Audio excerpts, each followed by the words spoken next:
On today's episode of the Cryptoverse, here I am at Acapulco, still in Acapulco, Mexico, doing episodes of the Cryptoverse from the balcony because I tried to film it somewhere else, but there's just too many people, too much noise, and just not enough concentration. So it's coming to you again from the balcony, just from a different point of view.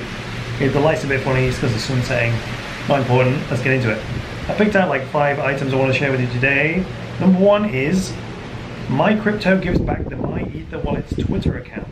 So if you've watched my video from the other day, when we talked about MyEther wallet splitting into 2 because the 2 co-founders have decided to go their own separate ways, in that story I talked about the only controversial aspect of this whole thing was that, yes, fine, we're going to have MyEther wallet and MyCrypto.com as 2 almost competing versions of MyEther wallet. The controversial aspect of this separation was the fact that MyCrypto changed the username of the old MyEther wallet Twitter account that had the 80,000 odd followers. And that was like the, if you're creating a new brand, why aren't you creating a new Twitter account, right?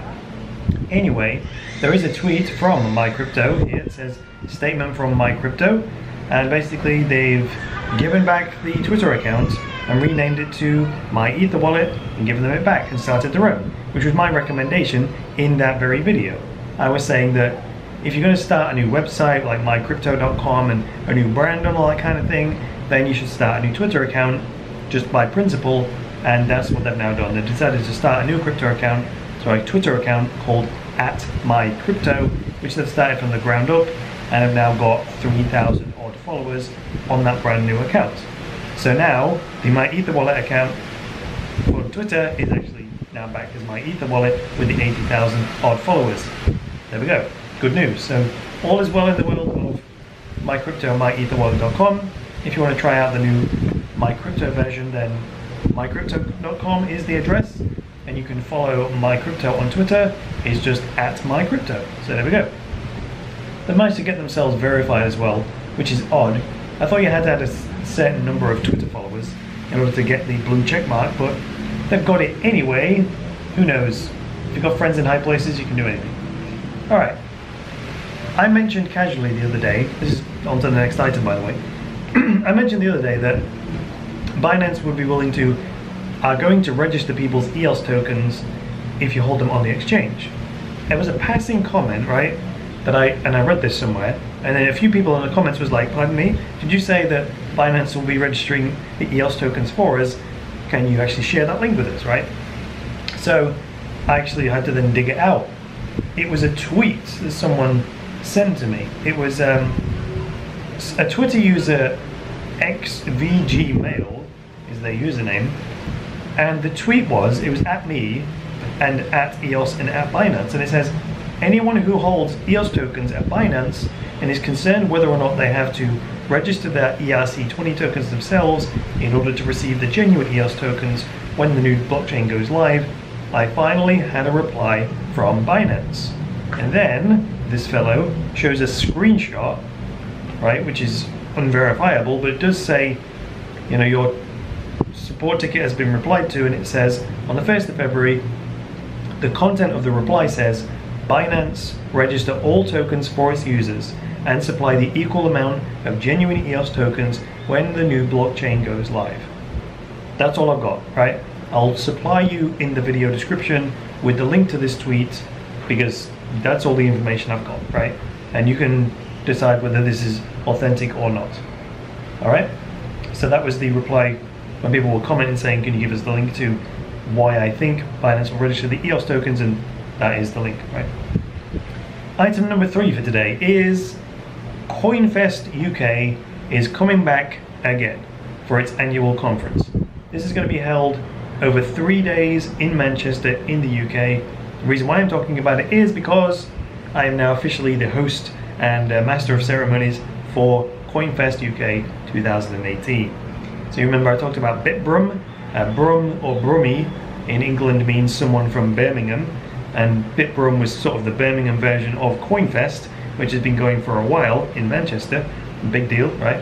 And then Birmingham thought, yeah, we want our own event, right? So they started BitBrum, I hosted that, went real well, and then Adam, who is sort of the founder and organizer of CoinFest, was like, nice job, Chris, can you come and host our next CoinFest? And I was like, cool.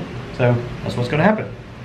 So if you are in the area, if you live in Manchester or the UK, then make the effort, come down to CoinFest.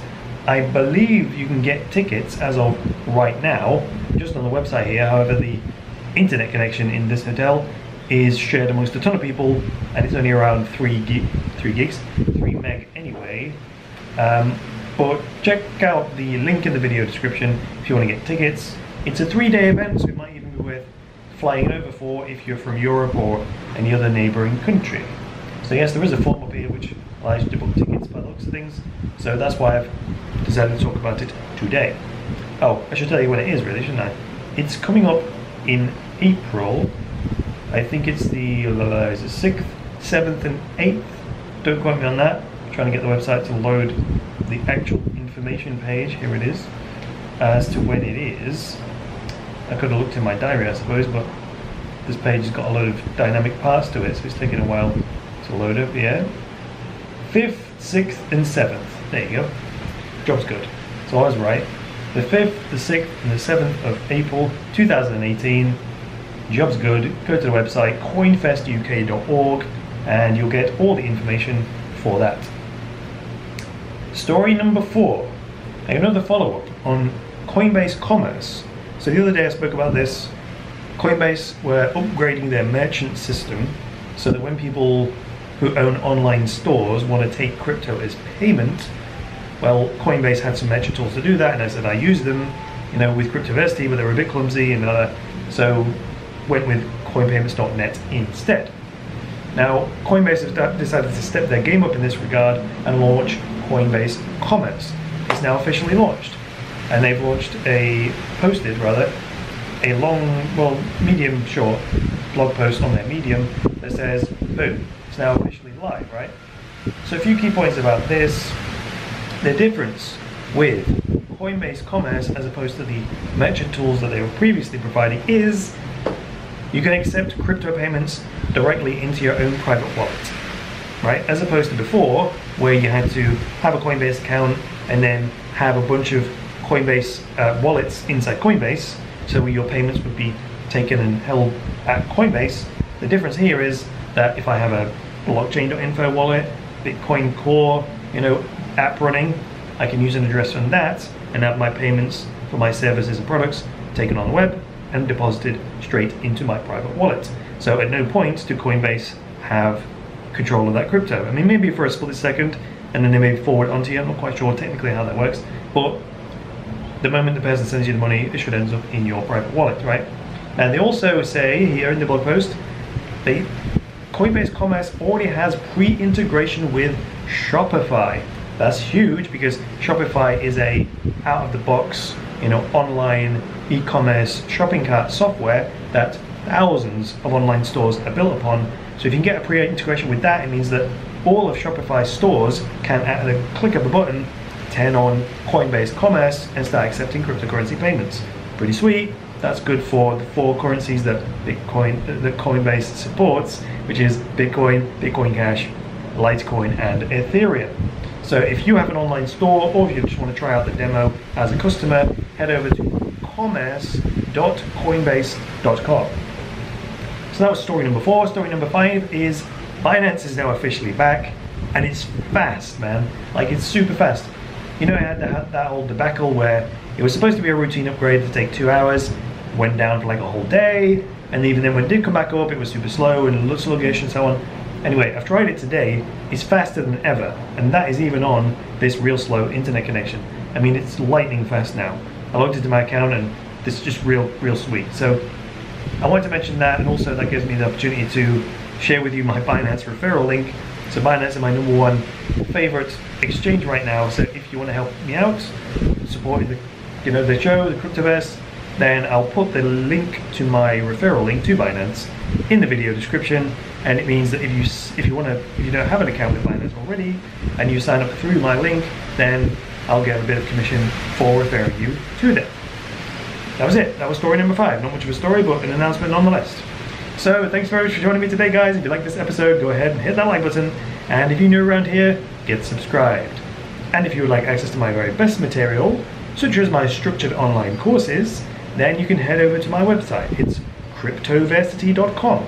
Click on courses, scroll down, and you'll see any number of online courses that I've created for your educational delight, right from beginner documentaries through to the course I'm still working on right now, which is the Master Cryptocurrency Trader course.